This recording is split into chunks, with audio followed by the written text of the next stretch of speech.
Amis du roman historique, bonjour, nouvel épisode. Cette fois-ci, c'est autour de la période de Louis XIV, de la gabelle, donc de la révolte des bonnets rouges, et non pas des gilets rouges. Il y a eu une révolte contemporaine autour des bonnets rouges, je ne sais plus quelle époque c'était, ça devait être vers 2014 ou par là, et puis ensuite il y a les gilets jaunes, je ne sais plus quand c'était, c'est 18 ou 19, je suis moins calé en histoire contemporaine qu'en histoire ancienne, et donc il y a un certain rapport, si vous voulez. D'ailleurs, pour bien vous situer tout ça, je vais vous lire un passage, non pas du livre d'histoire, les Bretons et Louis XIV, mais plutôt de la stèle de Portsmouth, de Pierre Martin. Alors Pierre Martin qu'on a déjà évoqué il y a quelques épisodes de ça, pour un tout autre livre, parce que c'est donc un historien qui fait des romans policiers historiques, là c'est le cas d'ailleurs, donc celui-là il l'avait publié, je ne sais plus quand, c'était je sais pas. C'est pas marqué. Bon, c'est pas très vieux. Voilà, donc c'est à 4-5 ans, je pense. Alors, la stèle de Portsmouth, une enquête de Jean Nédélec. Alors, Nédélec, c'est un nom très courant en Basse-Bretagne, ce qui veut dire Noël. En 1675, la Bretagne est à feu et à sang. Les bonnets rouges se soulèvent contre un nouvel impôt, le papier timbré. Alors, ce sont des impôts sur des denrées, etc., notamment le tabac, je crois. Et, ou plutôt, il y avait une peur que le tabac soit taxé. Et donc c'était un petit peu comme la coca pour l'Amérique du Sud actuellement, ou le cat pour le Yémen, c'était un coupe-faim, quoi. Et comme il y avait souvent un peu de famine en Bretagne, pour eux c'était essentiel. Voilà, donc il y a eu cette peur-là. Alors le duc de Chaulnes, alors gouverneur de la province, met tout en œuvre pour écraser la révolte. Fuyant la répression des dragons du roi et les désolations de la guerre, Jean Nédélec, jeune colporteur, tente de rallier l'Orient pour ses affaires. Mais témoin d'événements inattendus, il ne peut rejoindre sa destination. La découverte d'un cadavre le plonge dans l'univers mystérieux et secret d'un estuaire et d'une forêt bretonne où les vieilles légendes cachées cachent parfois des secrets bien gardés. Voilà, donc il y a à la fois une romance mêlée à un décor historique, qui se situe autour de la révolte des bonnets rouges. Voilà, donc ça on le verra la fin de semaine prochaine. Là, j'ai repris donc un livre historique que j'ai déjà utilisé il y a plusieurs années pour faire une émission, je crois que c'était autour ces messieurs de Saint-Malo. Voilà. Et là on évoquait le milieu maritime, là c'est plus la gabelle, donc l'impôt sur le sel, voilà, c'est un impôt d'Ancien Régime, qui nous paraît étrange, mais qui n'est pas plus étrange que les impôts actuels. Et donc, la Bretagne en était dispensée, c'est pour ça notamment, c'est une raison pour laquelle, et d'ailleurs il n'y a pas de tradition de fromage en Bretagne, parce que ça coûtait moins cher de faire directement du beurre salé, puisque le sel en Bretagne ne coûtait pas cher, du coup. Voilà. Ça faisait partie du traité de 1532. C'était un des privilèges de la Bretagne, qui a été suspendu avec la Révolution française. Voilà, parce que c'est la République une et indivisible, donc c'est les impôts partout de la même manière. Enfin bref, revenons à nos moutons. Donc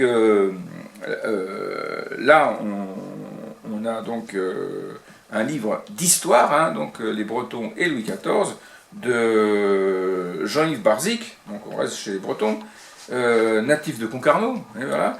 Après des études universitaires et a exercé la profession de journaliste, historien de formation, il poursuit depuis une quarantaine d'années des recherches sur la Bretagne et son économie maritime au temps de Louis XIV. Alors c'est un ouvrage qui est très intéressant et qui donne beaucoup de sources, une grosse bibliographie, et puis qui est intéressant pour, pour tout ce qui a trait à cette période, notamment la révolte des bonnets rouges. Donc page 80, la gabelle, on en causait, la gabelle. L'impôt sur le sel, page 81.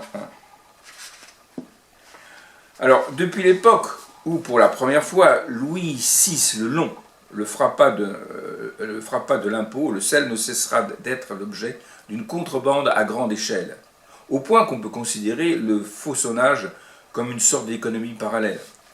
Jean Chouan, par exemple, était un faussonneur, il faisait le trafic, la contrebande du sel, Jean Chouan.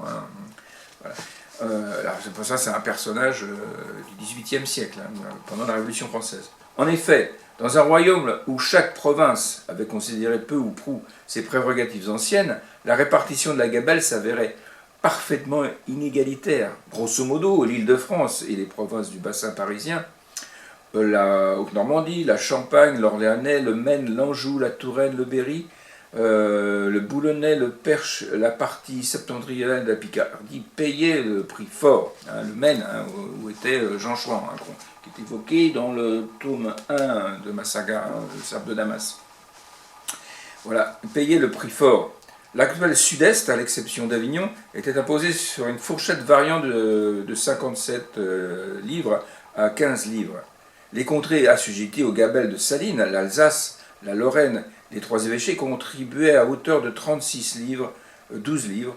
Le Cotentin, pays de quart bouillon, 13 livres sur tout le sud-ouest, hormis la frange méditerranéenne, en tant que province rédimée, de 11 livres à 6 livres. En revanche, toute la Bretagne, les Flandres, l'Artois, la Navarre, le Béarn et quelques autres contrées étaient exonérés de la gabelle. Dans ses mémoires, Saint-Simon déplore ces différences de provinces également sujettes du roi, dans une partie desquelles la gabelle est rigoureusement établie, tandis que le sel est franc dans les autres, et qui jouissent d'une liberté à cet égard, qui fait regarder avec raison les autres comme étant dans la plus arbitraire servitude de tous ces fripons de gabeleurs qui ne vivent et ne s'enrichissent que de leurs rapines. Sans doute, mais la Bretagne, exonérée sous la couronne ducale de tout impôt sur le sel, avait fort légitimement conservé ce privilège après son rattachement au royaume. On devine donc sans mal le formidable trafic qui se livrait aux frontières de la province et des pays limitrophes tels que le Maine, l'Anjou, accablés par la gabelle, et à un moindre degré la Basse-Normandie, le Poitou. C'est que ce sel valait de l'or. Un minot acheté 2 livres en Bretagne se revendait jusqu'à 30. Ça fait une grosse différence, voire 50 hors du pays. Les ducs n'avaient prêté qu'une oreille distraite aux récriminations de leurs puissants voisins, les rois de France, qu'exaspérait cette franchise, véritable aubaine pour les faussonniers. Mais Louis XIV crut trouver la parade en instituant dans son ordonnance de 1680 un glacis de 2 lieues, porté ensuite à 3, à la limite de la Bretagne et des provinces limitrophes. À l'intérieur de cette zone tampon, les populations se virent astreintes à un quota de consommation. On leur désigna des marchés surveillés par les gens de la ferme qui leur remettaient leur sel après qu'elles leur eurent présenté une autorisation. Tout ceci ne dissuada nullement les faussonniers, et la fraude continua de plus belle. Ainsi, les voituriers et les muletiers qui s'en revenaient de Guérande, profitant du droit que leur avaient consenti les ducs de troquer dans toutes les provinces leur chargement de sel contre des grains, le revendaient dans les villages frontaliers. Plutôt que de se rendre directement au grenier assigné par la ferme, ils empruntaient des chemins détournés, tout proches des provinces de Grande Gabelle. Voilà, comme ça on comprend de quoi on parle, la gabelle. Ensuite, nous avons page 129, le cabotage. Page 129. Donc c'est évoqué dans le livre, dans le roman. Page 129, le cabotage. Voilà, d'accord. Une première observation, tous ces marchands écrivent énormément, parfois jusqu'à 4 à 5 lettres dans une seule journée. courrier essentiellement commercial. Les marchands ne sont pas gens à s'embarrasser de considérations oiseuses. On se communique des comptes courants, les variations des cours, on passe commande, ça et là, mais guère souvent, les propos domestiques se glissent entre les préoccupations mercantiles. On s'inquiète de la santé d'un parent, d'un voyage d'un ami, de l'achat de telle ou telle pièce de mobilier ou de vêtements, du déroulement d'un procès, mais jamais une débauche de confidence. Les marchands grossistes s'informent constamment auprès de leurs correspondants de l'évolution du prix des denrées et des produits manufacturés. Que le froment baisse dans tel ou tel évêché, telle province, et les voici qui chargent à ras-bord du grain de la meilleure qualité, qu'ils revendront bien entendu à un coût plus élevé sur les marchés déficitaires. À vrai dire, la conjoncture frumentaire se retourne si vite qu'à trop tarder on peut tout perdre. En cette année 1708, elle apparaît plutôt favorable aux Bretons. Les prix, depuis une décennie, n'ont cessé de grimper et cette année-là paraissent se stabiliser. Enfin, des pénuries sévissant dans d'autres provinces, l'État a levé tout embargo à l'exportation.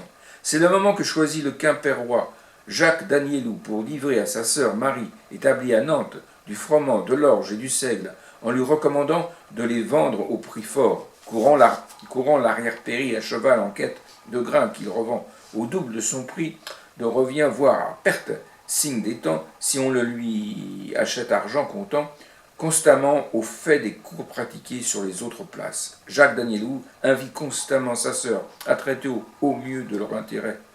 Mais entre le chassé-croisé, les cargaisons et le tourbillon des prix, Marie ne sait plus où donner de la tête. D'apprendre qu'elle a vendu le tonneau de froment à 68 livres, alors qu'il vaut maintenant 100 à Bordeaux, mais Jacques, au comble de la fureur, n'est d'ailleurs pas le seul à se plaindre. Le Droualen de Kérazan, un des plus riches marchands quimpérois, sans nouvelles des grains qu'il a chargés sur une des barques que Jacques destine régulièrement à Marie, celle-ci n'en avait nullement avisé, s'étonne auprès d'elle de son silence. J'ai écrit à votre frère, qui m'a répondu que vous lui aviez fait mention de ces blés voici 15 jours, dans une de vos lettres. Dommage qu'il l'ait perdu, si du moins ce qu'elle prétend. Ainsi, je vous demanderai de m'écrire directement à moi-même ce que vous a procuré mes grains, et d'exécuter à l'avenir les ordres que je vous ai marqués.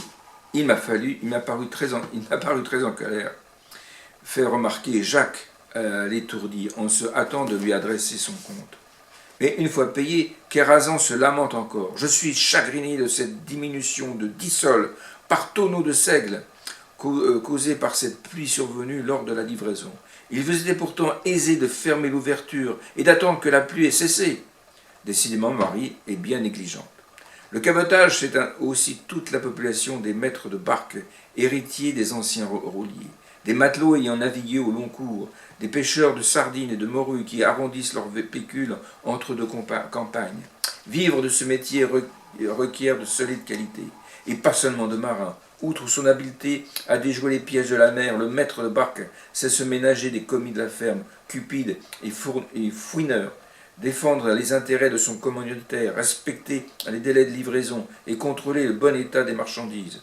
Pour paiement de son transport, il s'attribue généralement un tonneau ou deux sur chaque fret, le chapeau, comme il l'appelle. Race âpre et dure à la peine, Tanguy Guéguin, dont le nom à plusieurs reprises revient sous la plume de Danielou, leur est extrêmement dévoué. D'une grande probité à leur endroit, ils se montrent singulièrement efficaces lorsqu'il s'agit de prendre fait des causes pour ses employeurs. Sitôt arrivant en Espagne, le voici qui leur dresse un rapport circonstancié sur son voyage, le trafic local, les cours pratiqués, leur demande conseil, les informe de ses initiatives. Dans une de ses lettres datées de Saint-Sébastien, il avertit Marie de l'arrivée d'un bâtiment de monsieur votre frère de ce pays, avec une autre barque, les deux chargés de marchandises de conséquence, dont j'ai la direction pour la vente et l'achat, que j'espère, avec l'aide de Dieu, remettre entre vos mains. Tout naturellement, Guéguin se méfie de la concurrence. Si vous aviez, monsieur Jacques, Si vous écrivez, monsieur Jacques, mettez cette lettre dans la vôtre, parce que je ne veux point que l'on sache chez nous que je lui ai écrit de ce pays.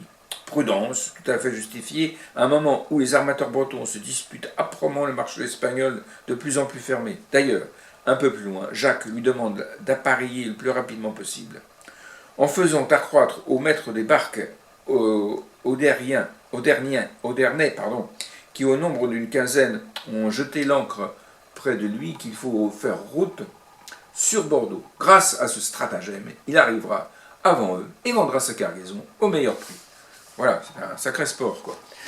Voilà. Ensuite, page 582, la répression de la révolte, 582. Voilà, j'ai fait des choix, donc c'est un gros livre, parce qu'il fait plus de 600 pages. Page 582. Donc j'ai bien justifié d'utiliser une ou deux fois, quoi, ce livre. 582. 582. Voilà. Ça s'arrête quand? Ah,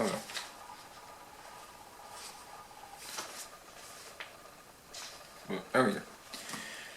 Cette troisième occupation imputable à Louvois, et dans laquelle de Chaulnes, on l'a vu, ne jouait que les utilités, s'avéra au vu de sa courte durée, 3 mois, singulièrement pénible.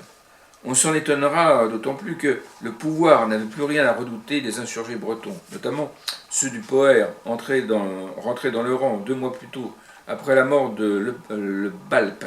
C'est l'insurgé principal, le Balpe. Si on pend et on roule très peu, en revanche, l'occupation en elle-même, 10 à 12 000 hommes de troupes tout de même, devient vite intolérable. L'armée de M. Pomereux ne fut pas comme celle de M. de Forbin, l'instrument de la punition. Elle fut la punition elle-même. Note la Borderie. Toutefois, il se trompe lorsqu'il ne voit en elle qu'une troupe de mercenaires encore enivrés de l'odeur du sang qu'il venait de verser de l'autre côté du Rhin. En réalité, plusieurs de ces régiments, tels le Royal Normandie et le Royal Picardie, communément appelés les vieux corps et les pendants de la maison militaire du roi, accompagnaient déjà Forbin et Devin. On retrouve également une unité de la couronne, ainsi que le régiment de Schönberg, qui s'en ira occuper Morlaix et Guingamp. Qu'importe le durcissement voulu par Louvois. Le peu d'intérêt pour la discipline que paraît montrer Pomereux ne pouvait que les inciter à se conduire en pays conquis.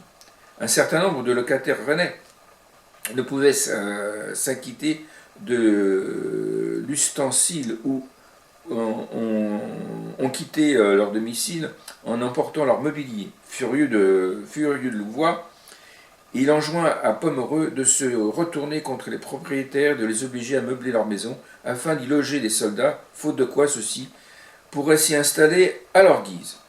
D'un peu partout, des cris d'effroi s'élèvent, bientôt dénonçant la prétendue monstruosité dont se rend coupable l'armée que le ministre de la guerre a lâchée en Bretagne. Madame de Sévigné noircit-elle le tableau lorsqu'elle écrit à sa fille que l'autre jour des soldats mirent un petit enfant à la broche, ou dénonce ces soldats en maraude du côté de la Guerche, qui vont chez les paysans, les volent et les dépouillent.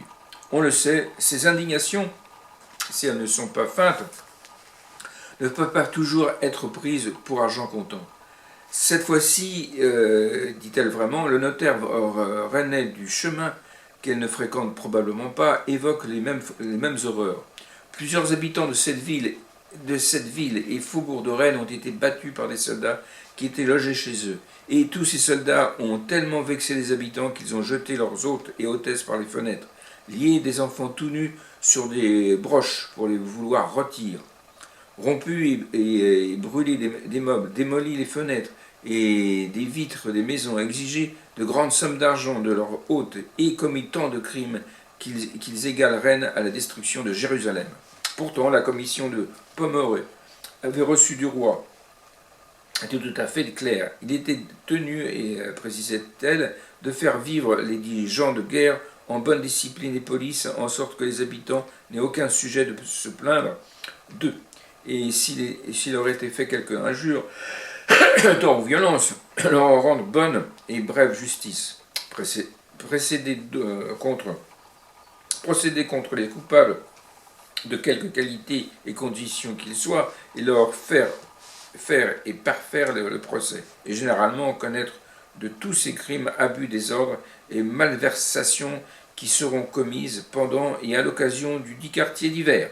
Maurus s'est-il montré trop laxiste?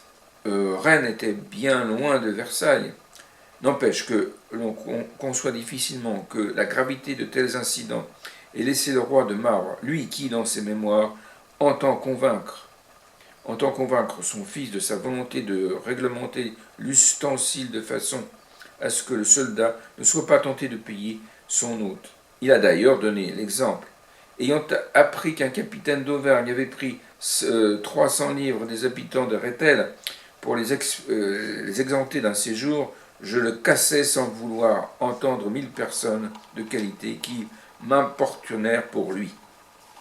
Voilà, bon, là on évoque surtout Rennes, mais bon, c'est le comportement qu'ont eu ces troupes en Basse ou en Haute-Bretagne durant cette période. Donc, page 584, alors, les réparations, page 84.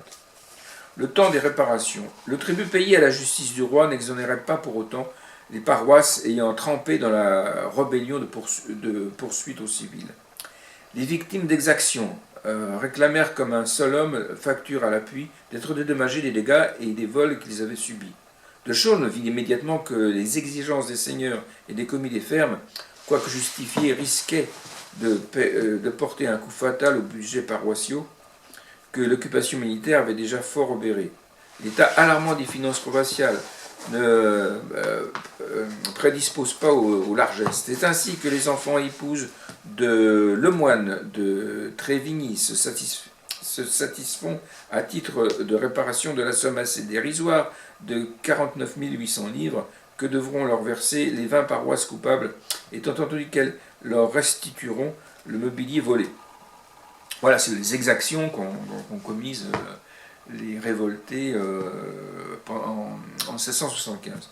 René de Affon n'est pas mieux remboursé. Le duc réduit de moitié les indemnisations qu'il réclame aux paroisses de Plumeur et de Tréfiagat pour prix du pillage de ces deux manoirs de l'Est Trédiagat et de Brennanvec. Il n'en touchera jamais le moindre sol. Et 17 ans plus tard, son fils se pourvoit toujours devant le sénéchaussée de Quimper. Que de Chaulnes n'est pas dupe.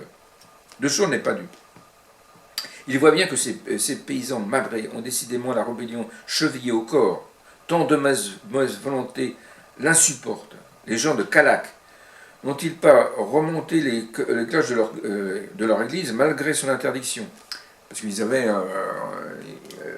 le roi avait fait démonter les cloches et fait détruire le sommet des églises. Les prêcheurs de Pamar n'ont quant à eux rien perdu de leur insolence à l'égard de leur seigneur, le baron d'Ernoton. Ils ont raflé tous les registres de titres, et faute de titres, il ne peut prétendre à ses droits seigneuriaux. De Chaulnes se rendra sur place, mais 30 ans plus tard, l'affaire est toujours en suspens. Les huissiers menacent de saisir les bateaux des irréductibles et se font compieusement rosser ainsi que les sergents. Les maltotiers s'en laisseront un peu moins compter. Bigot, le fermier de Calac et de Landerneau, s'est heurté lui aussi à la mauvaise volonté des syndics landerniers. Il refuse de le dédommager d'Argan qui lui ont proposé leur aide contre les mutins, et que plutôt que de l'accepter, il a préféré s'enfuir. À nouveau, de Chaulnes propose son arbitrage. Cette fois-ci, le sénéchal de Saint-Renan, après avoir entendu quelques 100 témoins, ne lésine pas sur le montant des sommes allouées aux plaignants. 7 000 livres entre le coût de son mobilier et les réparations de sa maison. Un coup dur pour le syndic. Pour s'acquitter de l'amende, ils devront engager les revenus de leur hôpital. Quant à Delapierre, le fermé de Pontivy, la protection de la duchesse de Rohan lui faudra d'être largement défrayée, 10 400 livres, par les paroissiens de Noyal, Malguenac, Stilval et Bussy, désormais doux comme des moutons, effroyablement tondus. Voilà, page 597. Nos peuples sont à nous. Page 597. Et oui, c'est la main royale qui se resserre. 597.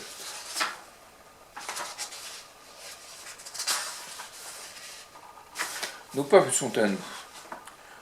Sachant que Louis XIV a tout au long de son règne accordé la plus grande importance au rang, à la hiérarchie et donc au devoir qu'il implique, il n'est pas dans notre intention de sous-estimer le rôle du duc, tout en le circonscrivant aux seules responsabilités, sans lui faire endosser celle d'une répression qu'il aurait voulu d'une cruauté hors norme. En réalité, la punition d'une révolte est théoriquement l'affaire du roi et de nul autre. C'est sa justice qui passe, et non celle des exécuteurs de sa sentence. Louis, loin de Dieu sur terre et de la sanction contre le désordre, une notion quasi biblique. Punir, c'est séparer le bon grain de l'ivraie. Il s'en explique d'ailleurs auprès du dauphin. Ce n'est pas répandre le sang de nos sujets, c'est plutôt le ménager et le conserver que d'exterminer les homicides et les malfaiteurs. C'est se laisser toucher de compassion plutôt pour un nombre infini d'innocents que pour un petit nombre de coupables. L'indulgence pour ces malheureux particuliers serait une cruauté universelle et publique. Je ne vous parlerai pas aussi, mon fils, si j'avais remarqué en vous le moindre penchant à une sévérité excessive, pour ne point dire à cette humeur sanguinaire et farouche indigne d'un homme, bien loin d'être digne d'un roi. Et plus loin, je suis enfin mon fils, qu'en l'état actuel des choses, un peu de sévérité était la plus grande douceur que je pouvais pour mes peuples. Qui bene amat, bene castigat, qui aime châtie bien, Louis ne dit pas autre chose. Étrange logique, et qui surprend notre compréhension républicaine. Elle nous permet de mieux comprendre ce mécanisme de la répression des révoltes de la première partie du règne, mécanisme observable d'une insurrection à l'autre. Dans un premier temps, une période de latence plus ou moins brève, au cours de laquelle les autorités locales tentent, en accord avec les représentants du roi, ou leur seule initiative de désamorcer la rébellion naissante, puis dans un second temps, l'intervention armée sur ordre du roi, mais plus ou moins bien relayée par ses agents locaux, accompagnée d'une première série de condamnations. Enfin, dans un troisième temps, la révolte étant jugulée, l'octroi d'une amnistie toujours sélective, caractérisée par la clôture de toute jurisprudence aux criminels et la mise en œuvre des procès aux civils. En d'autres termes, des procédures de dédommagement des victimes. Le roi châtie et pardonne. Seule la contribution sincère de la faute peut effacer la faute, toujours en théorie, car c'est au roi d'apprécier la mesure de son pardon au regard de la gravité des faits. C'est ainsi qu'il refusera que les Combritois, Combrite, c'est pas loin de Quimper, hein, c'est au bord de mer, puissent rebâtir leur clocher. Il leur faudra attendre le règne de Louis XVI pour qu'il soit relevé. Voilà. Enfin, c'est pas Combrite, là, c'est l'église de l'Anguilova. Donc, le clocher est brisé à son sommet, quoi. Enfin, c'est toujours le cas aujourd'hui. Et donc, c'est en l'état. Voilà. Donc, ça illustre, je pense, assez bien le roman dont on parlera la semaine prochaine. Voilà. Je vous dis à très très bientôt. Hein, en fin de mois, le 25, ce sera je crois le 25, le 26, le 27, le 28 avril, je serai à Ouessant. Donc, je ferai une toute petite émission sur Ouessant pour l'annoncer, mais enfin je vous en parle un peu. Donc c'est pour des dédicaces, vendre des livres, etc. Discuter, être à Ouessant, parce que c'est magnifique Ouessant. Moi j'aime beaucoup Ouessant, je suis allé plusieurs fois, et c'est sublime. Voilà, j'espère qu'il fera beau, quoi. Mais même quand il ne fait pas beau, c'est beau, parce qu'il y a les falaises, les paquets de mer, etc. Par contre, je crains qu'il n'y ait pas beaucoup de monde, du coup. Mais s'il fait beau, on pourra discuter avec plein de monde, je pense. Voilà. Je vous dis à très bientôt.